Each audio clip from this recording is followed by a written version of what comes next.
from my roof. And I'm doing this video because I want to share a little solar panel hack that I have. As you can see, I'm in front of my solar panels here on my roof. Let me show you guys my system. You know, many of you have already seen my system. This is my cat right here.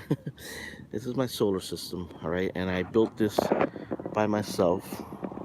I have a total of 1,090 watts without counting those because those just are separate. But there's about 1,090 watts, so I'm getting pretty much 4 or 5 kilowatts per day here in sunny Puerto Rico. And basically, I have all of these, you know, set up in parallel. Now, a lot of people, when they're going to do parallel connections, they buy these different adapters.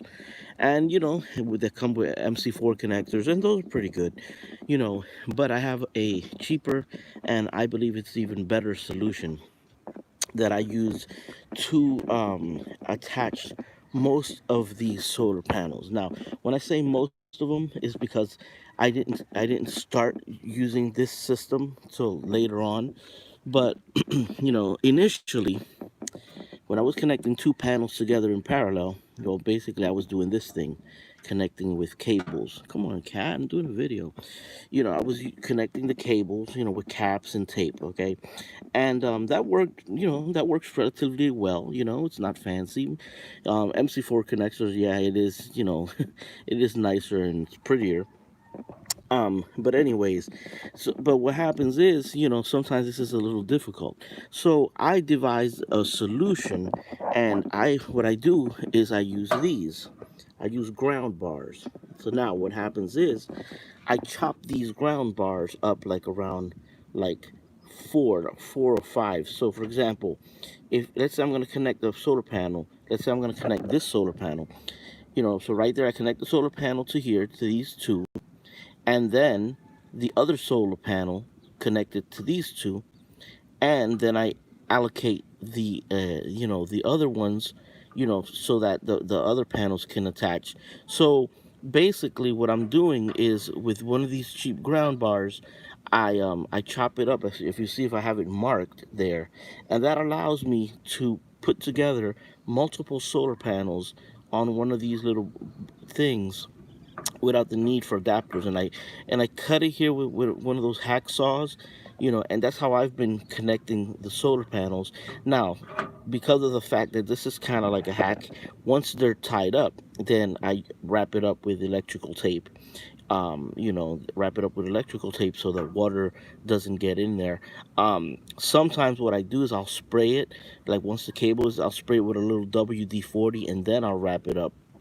WD-40 is basically not going to be an issue, and it will keep things clean, and it'll repel the water. So, and it doesn't cause a short circuit or anything. So basically, that's how I've done my connections. A lot of my connections for my solar system, using these ground bars. These ground bars maybe like $4 or $5, if you buy them like online. And like I said, guys, I don't. Let me. All right. Let me show. So my entire system is. Oh, come on, man. All right, here it is. So my entire system, right there. All of these solar panels. The black ones, they're 30-watt solar panels, and all 30. I mean, the 30-watt solar panels. All 19 of them. All right, are put together. The majority, this way, and they give me 570 watts. So then I have that big panel over there, that's a 100-watt panel, and these two are together. These give me 200 watts. And then I have these two here, it gives me 200 watts, and those six over there give me 120 watts. Now, I have every single one, every batch. Like for example, this batch of black solar panels here, this is all on one charge controller. This one, this big one here, right there, and that one over there, they're together on another charge controller. That's on another charge controller, and that is on another charge controller. So I have four charge controllers running this system. Probably not the most efficient way, to do things, but it works for me. It works for me, because the fact that, you know, when I can use thinner cable in this aspect, still running 12 volts. Um, I don't have to, have a huge charge controller and buy these really thick, expensive cables. So I get another charge controller and I can run it on thinner wire because each of them is independently, going straight to the batteries. So, 200 watts of solar going to a charge controller doesn't require the biggest and thickest cable. So I recommend this. I recommend, doing this system if you're doing your solar system DIY, going on the cheap. You know what I mean? And so, like I said, these ground bars, you could pick these up anywhere, at Home Depot or whatnot. And let me tell you, they come in really handy. They're good. And then the good thing is that when you are disconnecting your solar panels, all it is a little thing, with a screwdriver. You just pull the wire out, you know what I mean, and pull the solar panel out and reconnect it. You know what I mean? So, this is really, really beneficial. Um, I like it. Honestly, I like it better than those cables that come, those adapters, and they're expensive. You go online to buy those MC4 connectors, adapters, so you could parallel a couple of solar panels, and it gets costly after a while. It does look neat, I have to admit. It does look, nice and clean. But then again, so does this if you take your time and, wrap it up with tape. And so that's my tip, guys. I haven't seen this online anywhere, anybody doing it this way. And like I said, I'm not an electrician, but these are 12-volt systems, which aren't, really a hazard or anything. So there it is, man. There it is. That's how I've been doing it. So right here, like for example, okay, so you could hook up one solar panel to the other one, and then you connect them, So then, for example, let's say I fill one of these up, and then so the last two screws I use, and that's what I connect the cable, a long cable, to connect to the other one. So you could, you know, put one there, so you have all your solar panels connected to that. You leave two of the holes, for the negative and the positive, and you run it, with another wire to another one of these bus bars. They work really good, man. And honestly, I haven't seen anybody um doing doing this like that. So I just, and I've been meaning to do this video too, about this. So I'm here in my yard, I'm here in my yard. I was feeding my cats, and then I said, you know what, let me do this little video and go out. I'll give you a little tour of my yard, right? This is my yard. That's my shed. I need to clean it up. That's my cistern over there. Those are my cat, some of my cats over there. And these are the steps to go all the way up to my roof where I have my panels. You know, this is my tree. This is my canepa tree, Spanish lime tree. And this is my, right here, I have my pepper plant that it's basically going bald because damn caterpillars and butterfly. I need to figure out some kind of a mesh. And these are bottles of water. I stick it in there so they get the water. This is recao, or cilantro, you know. Anyways, and over there, that's a laundromat. That's like the back part of a laundromat. You know, so those my cats are drinking water over here. And over here, this right here that I have here, this is my C-flow pump. What this does, basically, this is real interesting, and I haven't seen anybody do this like that either. This is a C-flow pump, and what it takes the water from the cistern, right, and it sucks it up and it back feeds into the house. Like back feeds to a regular like faucet. So basically that provides like water, like off-grid water pressure to the entire house. You know what I'm saying? So everything inside like seems normal. It seems normal. You turn on the shower and turn on anything and it works normal, but it's off grid. Now, um I still do not have the whole filtration system that I want to build. So right now the water, yeah, I'm using the cistern, but I'm getting water from from from the water company. So it's kind of, I'm not really off grid per se in terms of the water. Um, because of that, now the whole plan is basically going to straight up rainwater harvesting. So the plan is to get at least a 1,000 gallon cistern, with that water pump, have it run through, sediment filter, charcoal filter, and run it through a UV light filter, to have sanitized water, the whole reverse osmosis type thing. So that's the plan, but those things are expensive. So I gotta get everything little by little, and that's how I've done things, guys. Right now, if I were to add up my investment in terms of like my entire solar system, and with the batteries, with the cables, I've spent a little bit, about maybe 4 grand, and which actually is a low price considering. um then the dog just had to start barking now. But considering, the fact that I'm doing, everything DIY. So that's what's going on. But yeah, man, this is cool. This is cool, and that's how I've been doing stuff. So why does always this happen? Why does this always happen? Why is a dog barking? That's the type of stuff that that aggravates. You know what I mean? Anyways, and I bet you, I guarantee you that the moment I turn this video off, the dog will stop barking. That's just how it works. But that's basically the next step with the whole cistern system. Man, I can't do this like this, man. I really can't do this like this, guys. Anyways, I finished my video, so I apologize about the noise. It's nothing I can do about that. It's not my dog. So, take care, guys. Peace and God bless. And sorry about the interruption.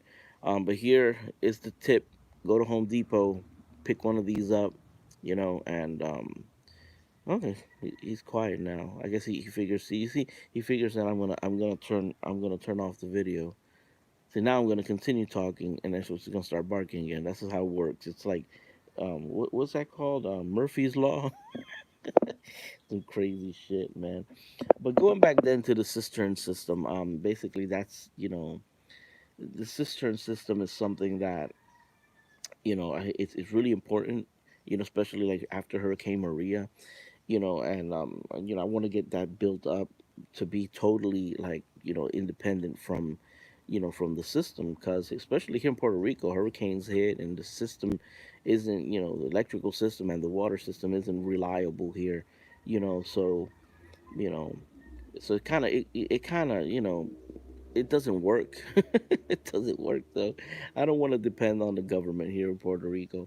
Rainwater, rainwater. Let me tell you something about rainwater. Rainwater comes from lakes, comes from ponds, rivers where there's dead fish, where there's animals, where there's dogs going over there and peeing in the water and all that. And that's the water that you drink. That's the reality. It goes through the water company. Yeah, okay. Now, rainwater, hey, falls on my roof. There might be a cat, might be a bird dropping, maybe a couple leaves, but it's a hell of a lot cleaner than water coming from a damn river or pond. So, by me getting the whole filtration system put together, I'll be able to, just filter out the water. Water will be cleaner than the water company, because I'll have full control over it. With I'll put the chlorine in it for disinfection. So I'll have double disinfection. It'll be chlorine disinfection plus UVC light disinfection. With the micron filters and the I'm telling you, that's the whole plan of it. But like I was saying earlier, those things are a little bit expensive. So we gotta. My cats. Look, let me tell you. Look. My cats are the happiest cats on earth. Look at that. Look at them. They're just happy as hell. Look at that. There's two of them there. I have um. I have 7 of them. There's the other one. That's three right there. And that one over there, his name is Donnie. Donnie has a crooked neck, and I don't know why. When he was a baby, Donnie, his name is Donnie because he's orange, and I'm a big Trump supporter. So when Donnie, was born, he looked cute, and and I kind of named him after Donald Trump. There he is. Look, let me show you. You see his neck is crooked. Hey, Donnie, that's Donnie right there. He's a special little cat. Um, what happens with Donnie? I'm gonna explain what happened with Donnie. Donnie, ever since he was little, his eyes, he was kind of like cross-eyed. So I always thought that he was kind of a little bit retarded, you know. But he was a healthy, normal little cat. Then he got like this real bad flu, and I'm thinking maybe he had like cat COVID or something. And he was really, really bad. And all of a sudden, after like a month or so, he got better. But his neck stayed crooked. I'm thinking maybe whatever illness he got was affected some kind of his nerves or something. So look, all right. So this one right here, this little black one is the girl cat. Her eye is a little hurt because she got into a fight with one of the other cats, and I think like it hurt her eyes. Hey, buddy. Yeah, good morning. So yeah, her eye is fine though, but it's still like, she hit her eye with something. So that's Donnie. Over there is Morsa, and then see Morsa. That one right there, that we call her Morsa. It's a her, but those two we found those two. So we call them both Morsa. So those their name are Morsas. But that one over there, we call him the talker, the hablador, because he always comes up to the door and he's like, "Eh." He's a cutie though. They're real good. Morsa is really sweet too, but she just does not like anybody to grab her. She doesn't like anybody to touch her. She's just like that. I mean, if I trick her and I pick her up, then that's a different story. You know, no, watch. I'll go over there, and Morsa will just like run away. I could walk over nice and soft. She don't want nobody to touch her. Morse has that one right there on the one on that rock. Watch. You see? She she don't like nobody. But this is her brother and he don't care, man. He looks for people. He, they drink water right there. I give him fresh water. You know. So then there's Donnie. Then there's the girl. The girl really don't have no name. I just call her the girl. That's the girl that she has that problem with her eye. But I already washed her eye out and stuff, so it's healing. And over here, this is David right here. His name is David. You know, this is David. David's a good guy. They're really strong, man. They're really strong and healthy cats. So and then there's the other one. Then there's the other one, the other black one, which is her brother, and that's my favorite one. That's my favorite one. And that one, the other one, he's probably in the porch somewhere in the front porch. So that first one, the big black one, when he was a baby, oh my God, he was evil. Oh, evil as hell. And they were babies, right? And then one day, he was running, and I was trying to gain their trust, and he was just evil and attacking me. So I left him out. I left him outside. That night was horrible for him. It rained, and I mean, and I left him out there. Next day, oh man, that dude came around. Oh, nice and sweet, and he was hungry as hell. And then after that, oh my God, that's the one that adores me, and that's my favorite one too. He's beautiful. He's really big. He's all black. So that's what's going on. And then there's one more, which is Ketamina. But Ketamina is like bipolar. And she has this boyfriend, which is an evil cat. We call him the villain, el villano, and he's an asshole, and I don't want him around because he comes over here and he tries to beat up on my cats. So when I give my cats food, I have to stay out here with them, so the villano won't come around. But the villano, he'll chase after him, he'll hit him, he'll abuse the little ones, try to kill him. He's a really evil ass cat, and that's Ketamina's boyfriend. The damn cat is like possessed by the freaking devils, so I swear. And so Ketamina is my cat. She's and she usually like starts hiding in here, in that corner. at laundromat, like they found a little love nest in there, and she usually comes out of there, but she'll be disappearing. Like she'll disappear for a couple of days, and we don't know where she's at, and then all of a sudden she'll show up and be all hostile and stuff, and stupid, and she'll start like complaining to the other cats. I guess when you got a cat with an evil spirit and you become the girlfriend of a cat with an evil spirit, you start adopting their attitudes. That's just my philosophy. I have a lot of time to think about these things. You know, but cats are really good, man. Cats are smart as shit. Cats are really smart. Cats are like when they poop, they make a little hole and they poop in the hole and then they cover the hole. You know, and they don't leave. It's not like dogs. They leave a big pile of shit when a whole bunch of flies come. Cats don't do that, man. That's why I like cats. Another thing is that people have this misconception about cats that cats scratch up the car's paint. That is not true, guys.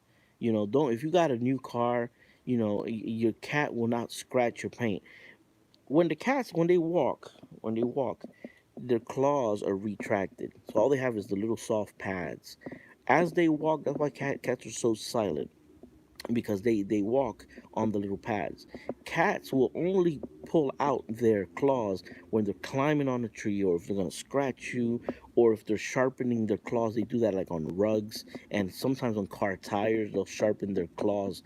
But when cats like jump on top of your car, they jump on it. They don't have the claws retracted. They jump, and it's a soft landing. You know. Now dogs, on the other hand, dogs will climb up on the side of your door, and you'll hear the clicking of the nails because the nails are all out all the time. Because a lot of people say, "Ah, your cats, they scratch my paint on my car." I'm like, bullshit. That's bullshit. Cats don't do that. You know, cats don't. I've had cats all my life. Here, come here. I'm gonna show you. Ven acá. Vente. Ven acá. Oh, he's ignoring me. That's one thing about cats. They'll pay attention to you whenever they want to pay attention to you.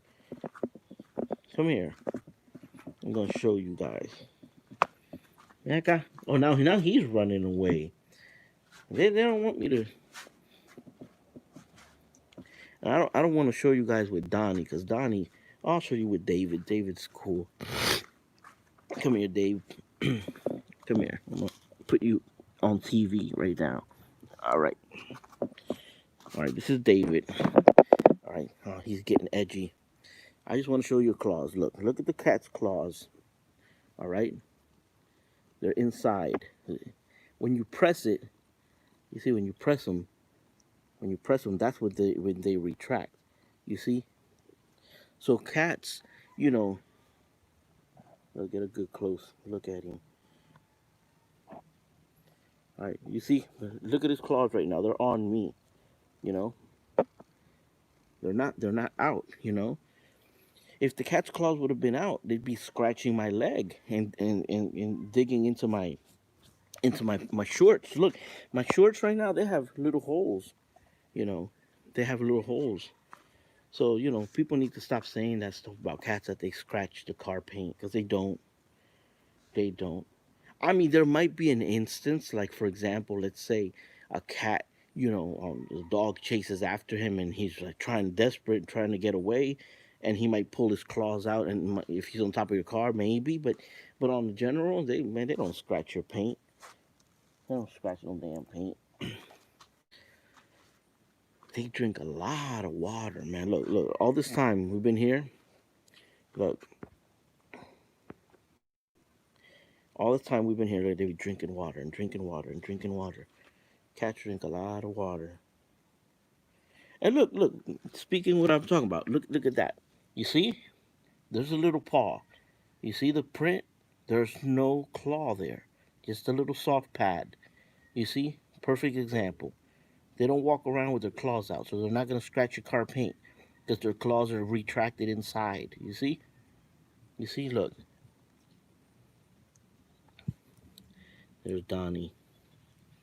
Hey, Donnie.